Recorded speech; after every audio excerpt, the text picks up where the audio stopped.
Hello students, आज आपण 10th standard अल्जेब्राचा 4th लेसन फायनान्शियल प्लॅनिंगमधील प्रॅक्टिस सेट 4.3 मधील बेसिक कन्सेप्ट पाहणार आहोत. आता प्रॅक्टिस सेट 4.3 पाहण्यापूर्वी तुम्हाला या बेसिक कन्सेप्ट माहिती असायला हव्यात.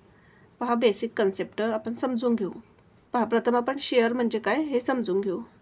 आता ए आणि बी या दोन व्यक्ती आहेत, या दोन पर्सन्स आहेत आणि या दोन पर्सनने मिळून काय केलेले, एक कंपनी स्थापन केलेली आहे. म्हणून या ए आणि बी या दोन जे पर्सन्स आहेत त्यांना काय म्हणायचं, प्रमोटर्स. आणि या कंपनीला काय म्हणायचं, लिमिटेड कंपनी. लिमिटेड कंपनी म्हणजे जे काय लोक एकत्र येऊन कंपनी फॉर्म करणार आहेत, स्थापन करणार आहेत त्यांना म्हणायचं प्रमोटर्स. आणि जी कंपनी स्थापन केली जाईल त्या कंपनीला काय म्हणायचं, लिमिटेड कंपनी. आता या दोघांची ही जी कंपनी आहे, ही कंपनी त्यांना काय करायची आहे, डेव्हलप करायची आहे, ग्रो करायची आहे, कंपनी त्यांना वाढवायची आहे. तर ही कंपनी मग ग्रो करण्यासाठी त्यांना काय लागेल, भांडवलची अमाऊंटची गरज लागेल. आता ही कंपनी ग्रो करण्यासाठी जी काही अमाऊंट लागणार आहे, जी काही रक्कम लागणार आहे, त्या अमाऊंटलाच काय म्हणायचं, कॅपिटल.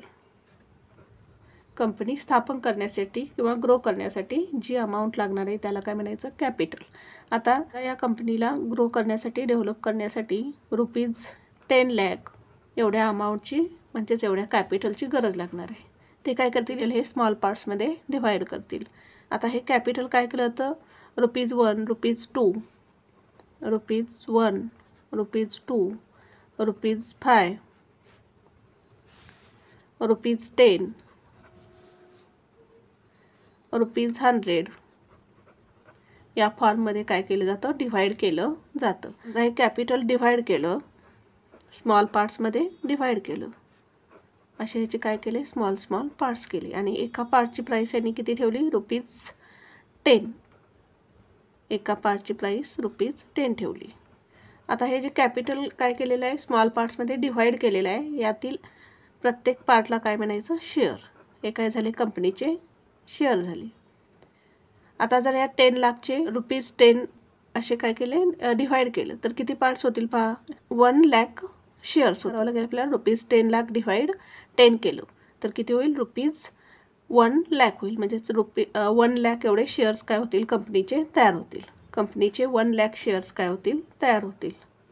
या शेअर्सची प्राईस किती आहे, ₹10 आहे. ही जी याची प्राईस फिक्स केलेली आहे, ही काय केली जाते, कंपनीचं जे सर्टिफिकेट असतं त्या सर्टिफिकेटवर ही व्हॅल्यू काय केलेली असते, छापलेली असते. आणि ही जी एका शेअरची प्राईस फिक्स केलेली आहे, ठेवलेली आहे, या प्राईसलाच काय म्हणायचं, फेस व्हॅल्यू. ही काय झाली, शेअरची फेस व्हॅल्यू झाली. आता कंपनी रेजिस्टर केल्यानंतर काय असतं, कंपनीचं सर्टिफिकेट असतं, त्या सर्टिफिकेटवरती फेस व्हॅल्यू आणि त्याचबरोबर बाकीची जी माहिती आहे ती छापलेली असते. जी फेस व्हॅल्यू आहे ती काय असते, कॉन्स्टंट असते, ती चेंज होत नाही. हे जे शेअर्स आहेत हे काय केले जातात, स्टॉक एक्सचेंजमध्ये काय केले जातात, परचेस केले जातात आणि सेल केले जातात. खरेदी केले जातात आणि विक्री केले जातात. आता शेअर मार्केटमध्ये याची जी प्राईस असेल परचेस करताना किंवा सेल करताना, त्या प्राईसला काय म्हणायचं, मार्केट व्हॅल्यू. आता याची फेस व्हॅल्यू किती आहे, ₹10 आहे.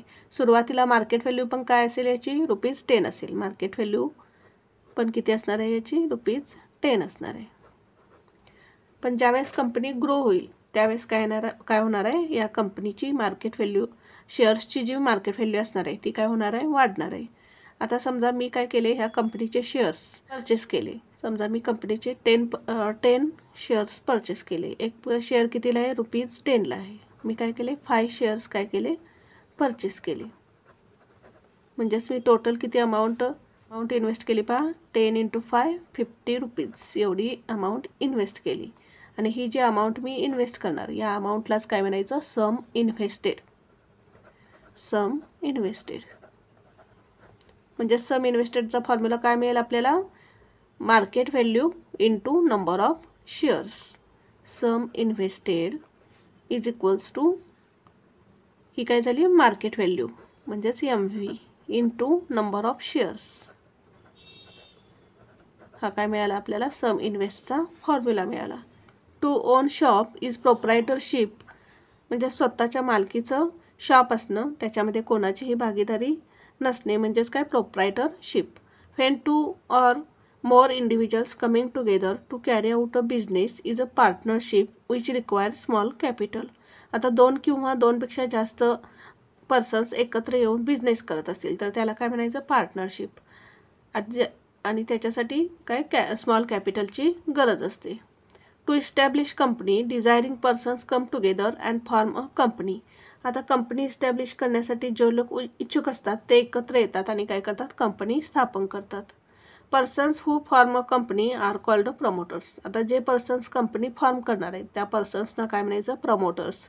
And the company is called a limited company. आणि त्या कंपनीला काय म्हणायचं, लिमिटेड कंपनी. कॅपिटल, कॅपिटल म्हणजे काय पहा, amount required to start a company is called a capital. Company start करण्यासाठी ज्या काही अमाऊंटची गरज असते त्या अमाऊंटला काय म्हणायचं, capital. This capital is divided into small equal parts. आता हे कॅपिटल काय केलं जातं, स्मॉल इक्वल पार्ट्समध्ये डिव्हाइड केलं जातं. इच पार्ट इज ऑफ ₹1, ₹2, ₹5, ₹10 और ₹100 एक्सेट्रा. आणि त्याच्यातला प्रत्येक पार्ट हा काय ₹1चा असू शकतो किंवा ₹2 किंवा ₹5 किंवा ₹10 किंवा ₹100 एक्सेट्रा. अशा प्रकारे प्रत्येक पार्टची प्राईस असणार आहे. This small part is called a share of the company. आणि हा जो याच्यातील जो प्रत्येक स्मॉल पार्ट असणार आहे त्याला काय म्हणायचं, शेअर म्हणायचं आहे.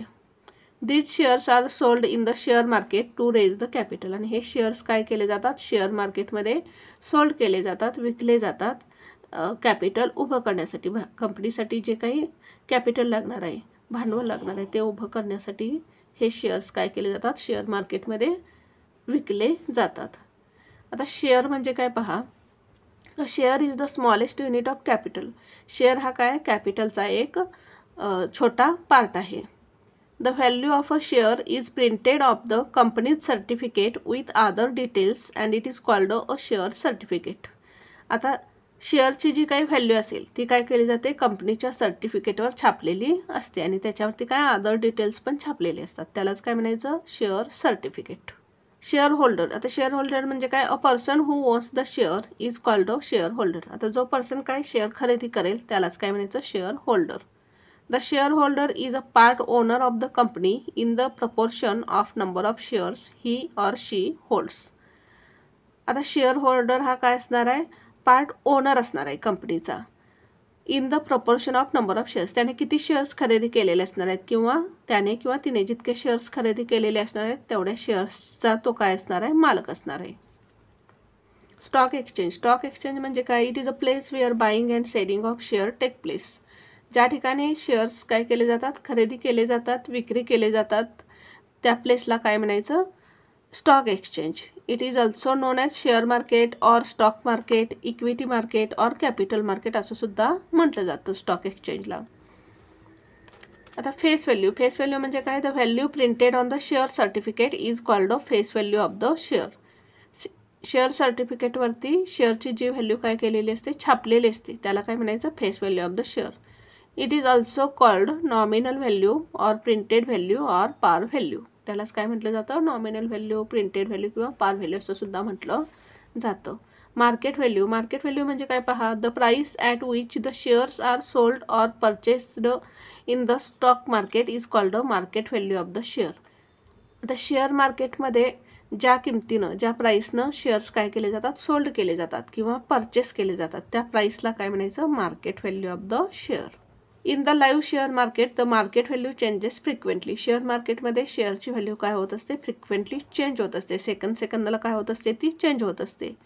Increase in share price is shown by green triangle upward. म्हणजेच काय, जर शेअरची प्राईस इन्क्रीज झाली, वाढली तर ती ग्रीन ट्रँगलनं दाखवली जातो, जो काय असतो अपवर्ड डिरेक्शनला असतो. And decrease in share price is shown by red triangle downward. आणि जर शेअरची प्राईस डिक्रीज झाली, कमी झाली तर ती रेड ट्रँगलनं दाखवली जातो, जो काय असतो डाऊनवर्ड डायरेक्शनला असतो. If the company's performance is better than expected then those shares are in demand.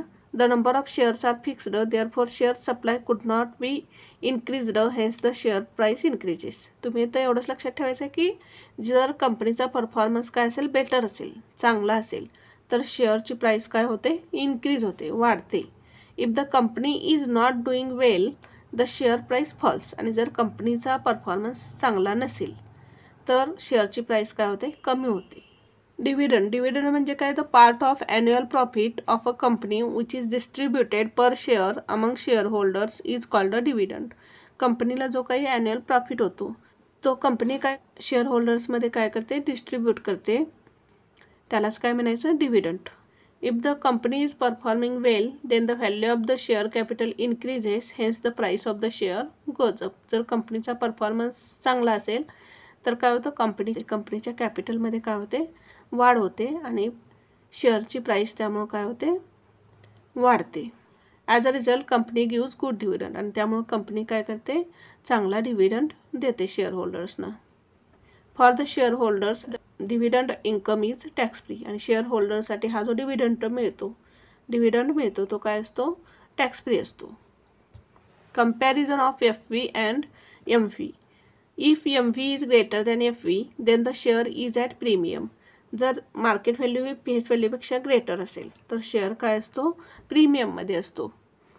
For example पहा, जर FV फेस व्हॅल्यू 10 रुपीज असेल आणि मार्केट व्हॅल्यू 15 रुपीज असेल तर 15 - 10 किती येईल, 5 रुपीज 5 येईल. म्हणजेच the share is at premium of ₹5. म्हणजेच काय म्हणायचं, शेअर हा काय आहे, 5 रुपीजनी प्रीमियममध्ये आहे. जर market value if MV is equals to FV then the share is at par. जर मार्केट व्हॅल्यू आणि फेस व्हॅल्यू इक्वल असेल तर शेअर काय असतो, पारमध्ये असतो. एक्झाम्पल, जर FV काय असेल, 10 रुपीज असेल, MV 10 रुपीज असेल तर काय असेल, 10 - 10 0 असेल. म्हणजेच द शेअर काय असेल, पारमध्ये असेल. The share is at par. If MV is smaller than FV then the share is at discount. जर मार्केट व्हॅल्यू फेस व्हॅल्यूपेक्षा काय स्मॉलर असेल तर काय असेल, शेअर डिस्काउंटमध्ये असेल. म्हणजेच जर सपोज FV हा काय असेल, ₹10 असेल आणि MV किती असेल, ₹7 असेल तर काय होईल, 10 - 7 काय येईल, 3. Share is at discount of ₹3. 3 रुपीजनी शेअर काय असेल, डिस्काउंटमध्ये असेल. Sum invested. आता सम इन्व्हेस्टेड म्हणजे काय, total amount required to purchase the shares is sum invested. एका शेअरची मार्केट व्हॅल्यू 20 रुपीज आहे आणि मी जर काय केले, 5 शेअर्स परचेस केले तर 20 × 5 किती होईल, 100. म्हणजेच मी 100 रुपीजचे शेअर परचेस केले. म्हणजेच मी किती सम इन्व्हेस्ट केली, रुपीज. यालाच काय म्हणायचं, sum invested. Total amount required to purchase the share purchase करण्यासाठी जे अमाऊंट आपण काय करणार आहे, इन्व्हेस्ट करणार आहे त्याला म्हणायचं सम इन्व्हेस्टेड. आता फॉर्म्युला काय येईल सम इन्व्हेस्टेडचा, number of shares into market value. रिटर्नचा फॉर्म्युला काय पहा, dividend income upon sum invested into 100. हा फॉर्म्युला यूज करून आपण काय रेट ऑफ रिटर्न काढायचा आहे. आता आपल्याला प्रॅक्टिस सेट 4.3 पाहण्यापूर्वी आपल्याला हे इम्पॉर्टंट फॉर्म्युले माहीत असणं गरजेचं आहे. सम इन्व्हेस्टेडचा फॉर्म्युला काय आहे, sum invested is equals to number of shares into market value. Number of shares is equals to sum invested upon MV. आपण हे MV काय घेतलं, या बाजूला घेतलं. म्हणजेच काय मिळेल आपल्याला formula, number of shares is equals to sum invested upon MV. Dividend. आता डिव्हिडंडचा फॉर्म्युला काय पहा, rate of dividend into FV म्हणजेच फेस व्हॅल्यू. डिव्हिडंड हा नेहमी काय केला जातो, फेस व्हॅल्यूवर कॅल्क्युलेट केला जातो, हे लक्षात ठेवायचं आहे. रेट ऑफ रिटर्नचा फॉर्म्युला काय, dividend income upon sum invested into 100. Thank you for watching this video. जर तुम्हाला व्हिडिओ आवडला असेल तर व्हिडिओला लाईक करा, कमेंट करा, शेअर करा आणि चॅनलला सबस्क्राईब करा.